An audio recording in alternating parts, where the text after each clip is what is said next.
Студеното време не ги спречи граѓаните и денеска да се соберат пред специјалното јавно обвинителство каде што секојдневно дават подршка на работата на Катица Јанева, а веднаш потоа да се упатат пред собранието.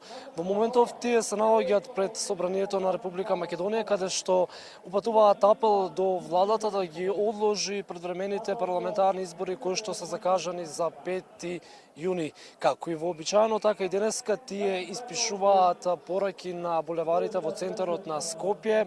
Денеска се испишува шарена револуција токму поради темата која што ја има платформата Протестирам. Вчера немаше протести, но надлежните започна со сумирање на направените штети од демонстрантите на така наречената шарена револуција.